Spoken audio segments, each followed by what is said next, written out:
El día de hoy vamos a desarrollar los elementos constitutivos de la responsabilidad civil. Pero primero debemos explicar aspectos generales. La responsabilidad civil se puede definir como la institución jurídica que hace posible que una persona que ha sido afectada por un daño patrimonial o extrapatrimonial pueda ser restituida en el bien jurídico que se le ha afectado, pueda ser compensada, pueda ser indemnizada, ¿sí? En términos generales, puede devolver a tu estado anterior, a tu patrimonio que pudo haberse afectado, o podría restituir tus derechos fundamentales que pudieran verse afectados, ¿sí? Esa sería la definición de responsabilidad civil que manejaríamos en el curso. No vamos a hablar de una responsabilidad civil de carácter únicamente indemnizatoria, ni de una responsabilidad civil restaurativa, sino también de una responsabilidad civil compensatoria, también de una responsabilidad civil preventiva, ¿sí? Porque la responsabilidad civil también puede evitar que ocurran daños. Veamos cómo nuestra regulación ha regulado a la responsabilidad civil. Y la ha regulado en dos formas.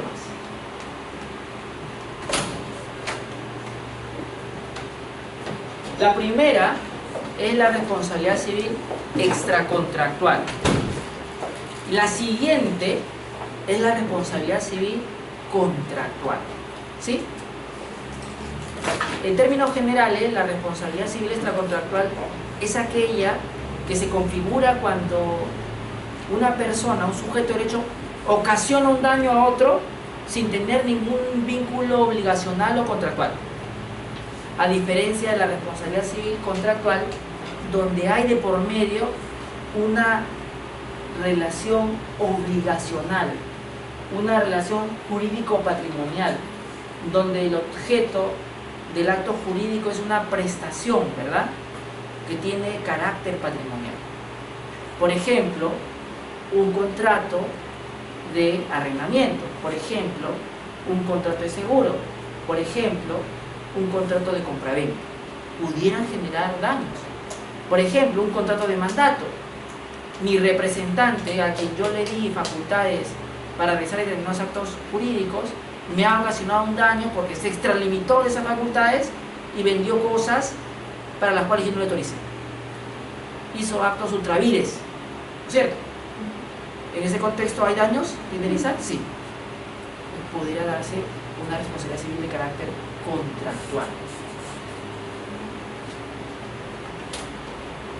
Entonces, el sistema de nuestra responsabilidad civil se divide, por un lado, en el ámbito de la responsabilidad civil extracontractual y por el otro, en el ámbito de la responsabilidad civil contractual.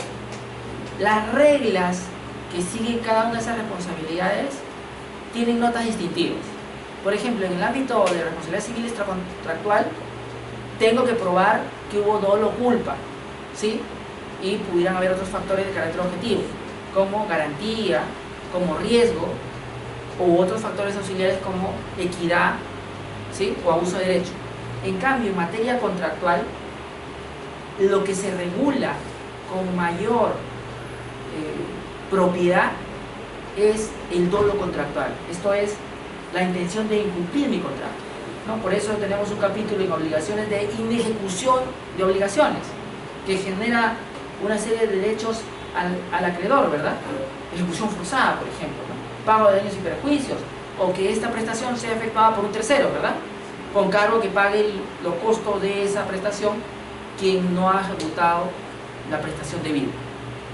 Pero además, porque en el ámbito contractual hay una presunción de incumplimiento. Si no has cumplido con tu prestación, se presume que es doloso. En cambio, en materia extracontractual tengo que probar que ha habido dolo, tengo que probar que ha habido culpa. Además, hay una diferencia radical en plazos de prescripción, quizás la diferencia más notoria. Mientras en la responsabilidad civil extracontractual son 2 años el plazo de prescripción en el ámbito de responsabilidad civil contractual son 10 años. Y entonces uno se pregunta lo siguiente: ¿es correcto que tengamos plazos distintos cuando el supuesto de hecho es el mismo? Veamos el supuesto de hecho. Un sujeto de derecho le genera un daño a otro. La única diferencia entre una y otra responsabilidad es que en un caso existe contrato y en otro no. Pongamos un supuesto donde se evidencia más ello.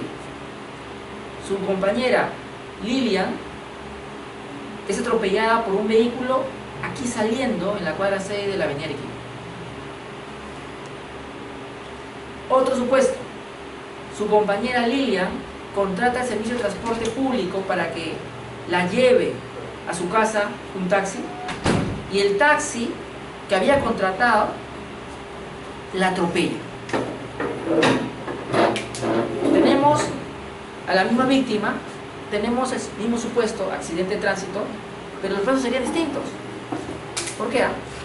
¿Por qué es distinto que ella contratado un servicio de transporte público, como un taxi, y que la atropelle, del caso del taxi que no lo había contratado y que la atropelle? Porque el ordenamiento jurídico así lo quiere. A mi criterio, vulnera el principio y el derecho de igualdad, porque la víctima de un daño extracontractual está en desventaja con aquella que tiene un contrato con su agente dañador, y eso no tiene una fundamentación que soporte el trato diferenciado. El trato diferenciado podría darse en un caso como, por ejemplo, que yo sea un invidente y que hay un restaurante que diga prohibido entrar con tu mascota, con tu perro, pero yo, como soy invidente, tengo mi perro lazarillo y a mí no se me aplica, ¿no? Porque hay una diferenciación en aras a mi condición especial. Y aquí, valgan verdades, bien hecha la diferencia. Pero en el caso que yo he planteado, la víctima se le ha generado un daño y la única diferencia es que en uno hubo un contrato y en otro no. Hay desventajas grandes, plazos de prescripción. Hay una desventaja mayor: ella no pudo negociar previamente con el taxista que la atropelló y al cual no contrató, y por lo tanto tiene menos garantías que cubran los daños que pudo haberle producido. En cambio, en el caso del taxi que ella contrata, hay algunas cláusulas que posibilitan que ella sea mucho mejor indemnizada que solamente con el SOAT, porque hay una responsabilidad por un servicio de transporte defectuoso, y esa responsabilidad es de carácter objetiva, y yo puedo hacerle un proceso civil para que me pague, ¿no? Y en virtud del cumplimiento del contrato, ya no hay ni siquiera que probar cómo ocurrió el daño, sino me tenías que llevar a mi casa y me atropellaste. Eso es una inhabilidad en el servicio de transporte, una falta de dignidad. Entonces, ¿por qué hacemos esa diferencia? ¿Cuál es la razón? Yo no encuentro ninguna razón. Y por eso es que yo postulo que cuando se presente un escenario donde haya prescrito el plazo de prescripción en una acción que sea de carácter extracontractual, planteemos control difuso.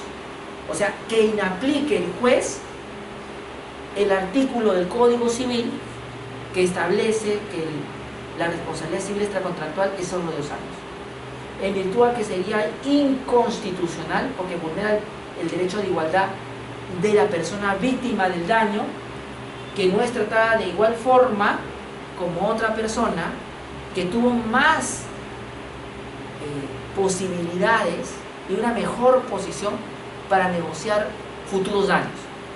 Creo que lo lógico hubiera sido que aquel que tenía posibilidades de negociar su contrato tenga un plazo de prescripción menor, porque pudo prever todos los posibles supuestos de incumplimiento, y aquel que nunca pudo negociar nada se le dé un plazo mayor porque no tuvo posibilidad, y el ordenamiento jurídico protege al que lleva la peor parte de los daños.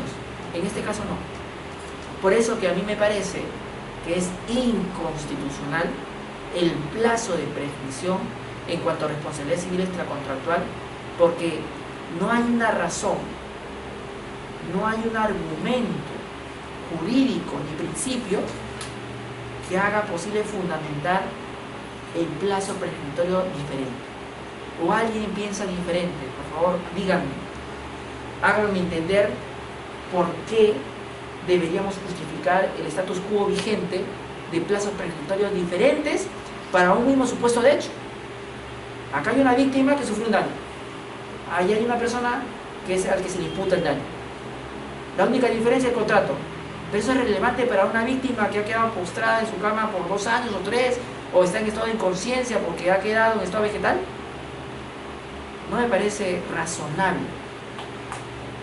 O alguien encuentra una razón, yo no me encuentro. Por eso es que yo postulo control difuso mediante vía judicial e inaplicación de la norma, o una modificación legislativa del Código Civil, porque en ese aspecto me resulta vulneratorio a mi derecho de igualdad. Una posible explicación de las razones por las cuales esto es así puede ser dada a la luz de el derecho y la economía, o el análisis económico del derecho, como a algunos les gusta decir. Los grandes grupos económicos, cuando influyen en el Código Civil, quieren tener las mayores garantías, y 10 años es suficiente como para ellos poder ejecutar sus garantías. Por otra parte, ven que la responsabilidad civil extracontractual, que no puede ser registrada en registros públicos, o sea, puede ser visibilizada, es un peligro para el mercado, en la medida de que no sabemos a cuántos has atropellado tú, ¿ves? No sabemos a cuántos habrá atropellado Lilia, etcétera, ¿no? A quienes habrá hecho daño de manera extracontractual. Y como no sabemos si es un peligro eso para el mercado, pongámosles un plazo corto para aquellos acreedores que tengan dichas, de alguna forma, créditos pendientes, solo los puedan ejercer los 2 años siguientes a que se produjo el hecho dañoso. Y luego ya no, porque de continuar, eso podría ser un peligro para las garantías que estos entes económicos tienen con usted, y que no pueden ser visibilizadas de manera pública. Esa posiblemente sea la razón por la cual fijamos un plazo tan corto.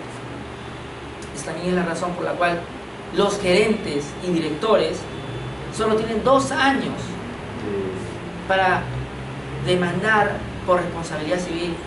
Entonces a mí me parece, oiga, pero usted dijo que por contractual son 10 años, si este señor tiene un contrato con la sociedad, ¿por qué no le aplica 10 años? No, 2 años. Es que quieren guardar mayores seguridades con relación a aquellos que asumen el cargo de gerente y director, porque dicen, si le aplico más años, nadie va a querer ser gerente o director. Y con 2 años uno puede serlo y poco ser irresponsable y escaparse por 2 años y prescribió. Llamen o recuerden el caso de Alan García, ¿no? ¿Acaso fue exonerado de los cargos que un día se le imputó en su gobierno? ¿A qué apeló? Bueno, esa lógica también está cocinándose en la Ley General de Sociedades para que algunos asuman cargos de administradores, directores o gerentes. El plazo es corto, ¿no? El plazo es muy corto, ¿no? Y eso es de alguna forma irónico, porque cuando hablamos de delitos de naturaleza societaria, o sea, de fraude en la administración de la persona jurídica, ese plazo de prescripción es mayor al del Código Civil y al de la Ley General de Sociedades en cuanto a administradores. Es irónico, ¿no? O sea, penalmente te puedo perseguir más años que lo que civilmente por daños te perseguiría la Ley General de Sociedades. Es que hubo influencia pues en los grupos económicos y la mayoría tienes tu cargo de director, de gerente, de representante, y es mejor trabajar una norma que me permita ser un poco más libre, por no decir irresponsable. Eso no fomenta la responsabilidad de las administraciones, todo lo contrario, porque tú le tocas el patrimonio a alguien y uno empieza a ser un poco más responsable. Si lees la naturaleza penal, sabes que el proceso va a durar mucho, que puede haber una serie de argucias jurídicas y abogados que pueden hacer largo el proceso, y por vulneración de un plazo razonable uno sale libre a veces, ¿no? Y ahí queda todo, no puedes probarlo. En cambio, las veces una causa civil es mucho más fácil. Un desbalance patrimonial, o sea, listo, o sea, ahí cae. el bien lo usaste con un fin distinto al objeto social. ¿Qué hay que hacer? Ahí no hay mayor cosa, ¿no? ¿Quién autorizó al gerente general? ¿Qué responde?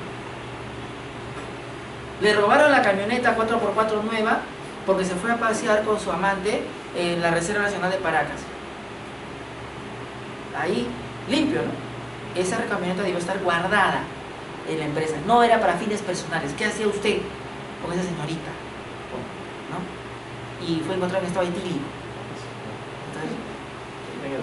Evidentemente, pero si, como esto lo guardamos en reserva, no Bexi, no le digas a nadie. Cuando se termine mi periodo, guárdame el secreto. Vamos a decir solamente que me la robaron haciendo un servicio. Y luego al tercer año se enteran, después de que ha acabado su cargo, cómo fueron las cosas porque Bexi habla. ¿Puedo perseguirlo? No, ya prescribió. Ya prescribió. Sin embargo, penalmente sí. ¿Ven lo irónico? O sea, penalmente sí podría, porque hay un delito de administración fraudulenta de la persona jurídica, donde dice que aquel que usa el patrimonio de la persona jurídica con fines personales configura este delito. El delito jurídico no tiene coherencia. Por eso también yo propongo ampliar este plazo a uno mayor, que por lo menos guarde coherencia con el Código Penal en el plazo de prescripción máximo, ¿no? No el ordinario, sino el máximo, el que suma la pena más uno adicional porque hay un proceso en curso, ¿cierto? Ese es el plazo de prescripción extraordinario. Eso es el que yo postulo, porque para que guarde lógica el ordenamiento jurídico tiene que haber plazos similares en el ordenamiento penal como societario o civil. Entonces, ahí yo le dejo una reflexión. Debemos mantener ese plazo de prescripción diferenciado entre las responsabilidades civil, extracontractual y contractual. Yo postulo que no. Ya verán otros autores que dicen o no dicen, a veces ni se pronuncian sobre el particular. Para mí es importante porque cuando tú litigas por plazo de prescripción puedes quedar fuera, ni siquiera arranca el proceso. Excepción de prescripción, y es una excepción peritoria. La excepción peritoria, lo único que me quedaría es el fondo del proceso, es el control difuso sobre la norma que aplica ese control, ese plazo, ¿no? Entonces no podemos resolver la excepción sino hasta el final con la sentencia de fondo, ¿no es cierto? Porque lo contrario sería adelantar opinión sobre el tema que va sobre el fondo del proceso judicial. Entonces yo estoy hablando de inaplicar la norma, es decisión de falta de legitimidad para obrar, porque hay una excepción también de prescripción, ya no podría declararse fundada, porque estoy cuestionando la norma sobre la que se basa la prescripción. Y a mi caso particular, no a todo, ¿no? Control difuso, a mi caso particular, en mi caso, lo demás no sé, pero en mi caso me parece que es vulneratorio del derecho de igualdad. Sobre todo si pongo un caso como el que le he planteado, ¿no? Imaginemos el siguiente supuesto: Bexi es atropellada por el taxista que contrató Lilia, pero ambas fueron atropelladas en simultáneo. Iban saliendo emocionadas porque iban a ver al novio, no se dieron cuenta, el señor estaba distraído porque estaba viendo a una señorita por ahí, y plum, la atropella. Y entonces en ese momento se habla de la responsabilidad civil extracontractual por este lado y contractual. Y uno dice, ¿por qué las tratas diferentes? Si las dos han sufrido el mismo daño, y ahí no se da cuenta de la vulneración del derecho de igualdad. Resulta que ella no tiene los medios económicos en ese momento y que recién empieza a litigar al tercer año. En tanto ella también lo hace. Ella, la demanda procede y se declara fundada. Al de ella, prescripción. ¿Es razonable? Vean el supuesto de hecho. ¿Es razonable? O sea, no hay un equilibrio de trato frente a un mismo supuesto de hecho, y no hay una justificación para darle un trato diferenciado a aquel que está en una posición muchísimo más vulnerable. ¿No se supone que el ordenamiento jurídico protege a aquellos que están en una situación de vulnerabilidad? Aquí la dejan desvalida a veces, y eso es lo que cuestiona. Hay que modificar el Código Civil, y si no quieren modificarlo, interpongamos una acción de amparo, o en el propio proceso civil pidámosle al juez que haga control difuso, porque la Constitución Política del Perú faculta a nuestros jueces a hacer control difuso en vía ordinaria. Ahí está, es una posibilidad, es una posibilidad, es lo que yo postulo, ¿sí? No sé si ustedes están de acuerdo, pero en todos los años que ejerzo y que voy a conferencias, nadie está de acuerdo con mi posición, pero igual, yo creo que uno tiene que mantener sus ideas independientemente que no haya un artículo sobre el tema que te apoye, que te avale de parte de otro dogmático, o que otros no discutan el tema, que para ellos no sea un problema. Diga usted, Hernán. Sí. Bueno, entonces cerremos la clase de hoy día con esa reflexión y permitamos su intervención final, hermano. Sí, sí, ya después lo edito. Doctor, pero bajo el criterio de que usted está hablando sobre imponer el control difuso a la prescripción contractual, extracontractual penal, no vamos a quedar sin políticos. Todos van a estar en la cárcel, porque todos hacen uso de más de los, digamos, los bienes que tiene el Estado. Claro, pero ¿O me equivoco?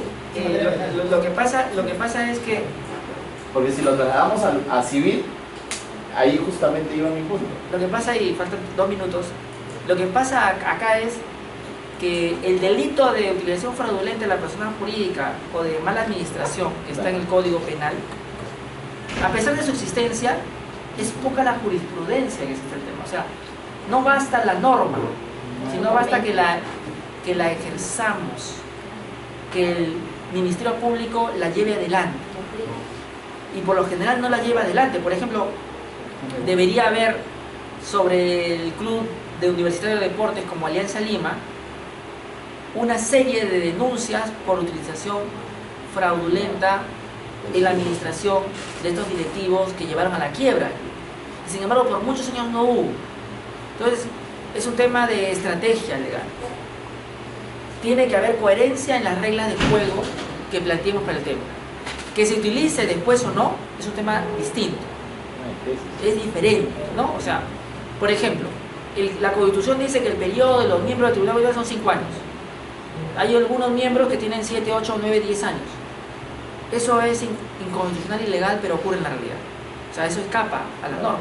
Pero somos nosotros los que deberíamos hacer las efectivas, ¿no? O que miembros del tribunal nombren a un fiscal supremo cuando el único autorizado por la Constitución Política del Perú es el Consejo Nacional de la Magistratura. Y cuando hacen eso ellos, ¿qué cometen? Una infracción constitucional por la que pueden ser procesados y destituidos. ¿Qué debió hacer el tribunal para que vuelvan a evaluar a este señor fiscal supremo candidato? Aplicar los apercibimientos de ley. El juez constitucional tiene 2 facultades muy fuertes: aplicar multas, pero otro más importante, destituir al funcionario que incumple sus fallos. Entonces, si los consejeros del Consejo Nacional no querían, no deseaban acatar la sentencia del TC, pues entonces el juez de primera instancia, que es el ejecutor de la causa, debió apercibirlos bajo apercibimiento de institución y destituirlos. Por eso es que cuando ocurre el caso de la parada y el juez sale a declarar, dice: yo he sido buena gente porque yo he podido destituir a su alcaldesa. Y todos se reían. No, el artículo 22 del Código Procesal Constitucional taxativamente lo facultaba. Puede ser desproporcional, sí, pero yo no hice el código. Como la canción dice, yo no he inventado la vida. Así es, ¿no? Así es. Entonces, juguemos con esas reglas. Entonces yo solo les pido coherencia al ordenamiento jurídico. Si el Código Penal te establece una pena y una prescripción para delitos vinculados a mala administración de una persona jurídica, eso debe guardar coherencia con un subordenamiento civil que supone que no es tan, de alguna forma, gravosa sus sanciones como este. Y por lo tanto, mínimamente debería tener plazos de prescripción similares, porque, y con eso cierro, hay una contradicción. En el ámbito del proceso penal hay una reparación civil, que yo podría alegar que ha prescrito, porque en la Ley General de Sociedades dice que la responsabilidad del director, el gerente o el administrador prescribe 2 años. Claro. En tanto que el delito prescribe un plazo mayor. Y ahí se pone una encrucijada al fiscal. Y va a tener que inventarse una teoría. La teoría es la siguiente. No, la reparación civil es por el delito. No es por la afectación al patrimonio social que has hecho. Pero en la práctica es el patrimonio social lo que es afectado, porque el delito justamente es su bien jurídico protegido. ¿Cuál es? Patrimonio de la sociedad y garantía de los terceros. Entonces, no hay coherencia. Claro, me invento esa teoría para forzar, pero no es más que un indicador de que nuestras normas no están concordadas. Una controversia. ¿Sí? Nuestro Código Civil no ha pasado por un filtro de constitucionalidad, por eso que hay estas disfuncionalidades. Y por otra parte, mi Ley General de Sociedades ha sido diseñada de espaldas con los delitos societarios que están en el Código Penal. Y ahí tenemos una disfuncionalidad, tenemos que concordarla. Hoy no se puede hacer de una forma razonable, se notan las contradicciones. ¿Y quiénes son los beneficiarios? Con eso acabo.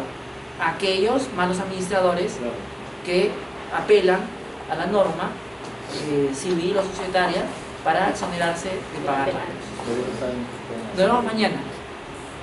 Cuídense.